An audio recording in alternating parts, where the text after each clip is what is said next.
നമ്മളൊരു 2 കാൻഡിഡേറ്റ്സിനെ നമ്മൾ റെഗുലറായിട്ട് ഇൻ്റർവ്യൂ ചെയ്യുമ്പോൾ കുറച്ചും കൂടെ പ്രൊആക്റ്റീവ് ആയിട്ടുള്ള അല്ലെങ്കിൽ കുറച്ചും കൂടെ ക്രിയേറ്റീവ് ആയിട്ടുള്ള അല്ലെങ്കിൽ ഇന്നോവേറ്റീവ് ആയിട്ടുള്ള ഒരു കാൻഡിഡേറ്റിനാണ് നമ്മളെപ്പോഴും ഒരു ഇമ്പോർട്ടൻസ് കൊടുക്കാറ്.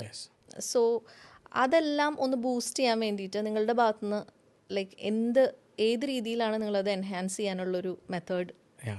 Just out of curiosity. ഇപ്പോൾ ഒരു ഉദാഹരണം പറയാം. ഇപ്പോൾ നമ്മുടെ health care management and hospital administration program നമുക്ക് വേണമെങ്കിൽ ആ മൊത്തം പദ്ധതിയെ, ആ മൊത്തം കോഴ്സിനെ, ഒരു വർഷത്തെ കോഴ്സാണോ 2 വർഷത്തെ കോഴ്സിനെ ക്ലാസ് റൂമിനകത്തിരുത്തിക്കൊണ്ട് ഒരു ടെക്സ്റ്റ് ബുക്കും നൽകിക്കൊണ്ട് ഓരോ ദിവസവും ലെക്ചർ കൊടുത്ത് കുട്ടികളെ കൊണ്ട് ഓരോ അസൈൻമെൻറ്റും ചെയ്യിപ്പിച്ച് 2 വർഷം കഴിഞ്ഞ് സർട്ടിഫിക്കേഷൻ കൊടുത്ത് എക്സാം കൊടുത്ത് വിടാം. It's very much possible in Kerala, in India. കാരണം ഇപ്പോഴും അത് ട്രഡീഷണലി സംഭവിച്ചുകൊണ്ടിരിക്കുന്നുണ്ട്. ഇപ്പോഴും അത് വളരെ രീതിയിൽ ഗ്ലോറിഫൈ ചെയ്തുകൊണ്ടിരിക്കുന്നു ആ സംവിധാനം. ബട്ട് ഇൻസ്റ്റഡ് നമ്മൾ ഫോളോ ചെയ്യുന്നൊരു മെത്തേഡ് എന്താണെന്ന് വെച്ചാൽ എക്സ്പീരിയൻഷ്യൽ ലേണിങ്ങിനെ കൂടുതൽ അവൈലബിൾ ആക്കി കൊടുക്കുക എന്നുള്ളതാണ്.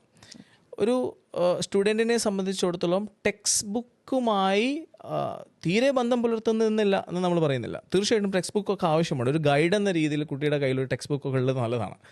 പക്ഷേ ടെക്സ്റ്റ് ബുക്കിലോട്ട് ഒതുക്കുക എന്ന് പറയുന്നത് ക്രൈമാണ്.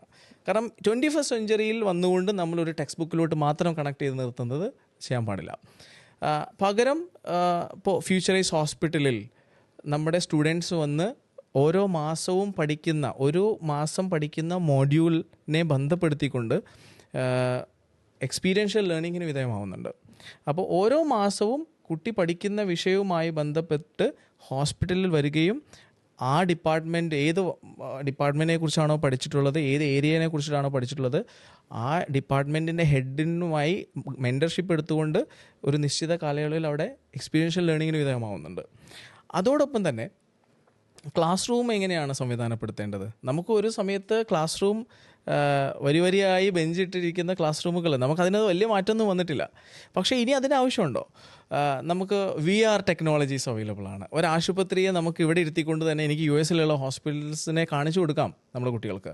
അപ്പോൾ മാക്സിമം ടെക്നോളജീസിനെ ഉപയോഗപ്പെടുത്തിക്കൊണ്ട് 200-300 ആശുപത്രികളെയാണ് നമ്മുടെ ഓരോ കുട്ടികളും ഒരു കോഴ്സ് കഴിയുന്നതിനുള്ളിലായിട്ട് VR ടെക്നോളജി ഉപയോഗിച്ചുകൊണ്ട് ആശുപത്രിയുടെ ഓരോ ഭാഗവും architectural designing, patient queue management, മറ്റു എല്ലാ വിഷയങ്ങളെക്കുറിച്ചും റിയൽ ടൈമായിട്ട് ഇത് കണ്ടുപഠിക്കുന്നത്.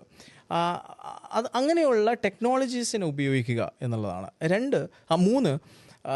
3 മിനി പ്രൊജക്ട്സാണ്.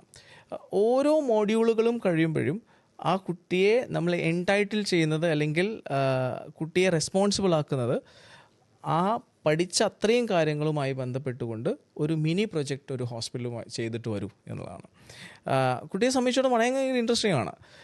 കുട്ടി ഇത് ആകാംക്ഷയോട് കൂടി ഒരു ആശുപത്രിയിൽ പോവുകയും ഫ്യൂച്ചറൈസ് ഹോസ്പിറ്റൽ ഉൾപ്പെടെയുള്ള ആശുപത്രികൾ, നമുക്ക് കേരളത്തിൽ നിരവധി ഹോസ്പിറ്റൽസുമായി നമ്മൾ കൊളാബറേറ്ററാണ് ഈ ഒരു വിഷയത്തിൽ. ഹോസ്പിറ്റലുകളിൽ പോവുകയും ആ കുട്ടി പഠിച്ച കാര്യവുമായി ബന്ധപ്പെട്ട ഒരു മിനി പ്രൊജക്റ്റ് ചെയ്ത് വളരെ സാറ്റിസ്ഫാക്ടറി ലെവലുള്ള പ്രൊജക്റ്റ്, അത് ആശുപത്രിയിൽ നിന്നുള്ള റെസ്പോൺസും ഫീഡ്ബാക്കും കിട്ടുമ്പോൾ നമുക്കത് മനസ്സിലാവും. കാരണം പഠിക്കുന്ന സമയത്ത് കുട്ടിക്ക് എക്സ്പീരിയൻസ് നൽകുക. അങ്ങനെയാണെങ്കിൽ 1 വർഷം പഠിച്ച കുട്ടി 1 വർഷം കഴിയുമ്പോൾ 1 വർഷം എക്സ്പീരിയൻസ് ഉള്ള സ്റ്റുഡൻ്റാണ്. അത് വലിയ വ്യത്യാസം ഈ പറഞ്ഞ ഈ എംപ്ലോയബിലിറ്റി ഗ്യാപ്പിലുണ്ടാവും. അല്ലെങ്കിൽ അത്തരം സ്കില്ലുകൾ ഇമ്പ്രൂവ് ചെയ്യുന്നത് സഹായിക്കും. അപ്പോൾ ഫ്യൂച്ചറൈസ് ഹെൽത്ത് കെയർ അക്കാഡമിക്ക് മാത്രം എക്സ്ക്ലൂസീവ്ലി ഓഫർ ചെയ്യാൻ പറ്റുന്ന ഒരു കാര്യമാണ് ഇതുപോലുള്ള എക്സ്പീരിയൻഷ്യൽ ലേണിംഗ്.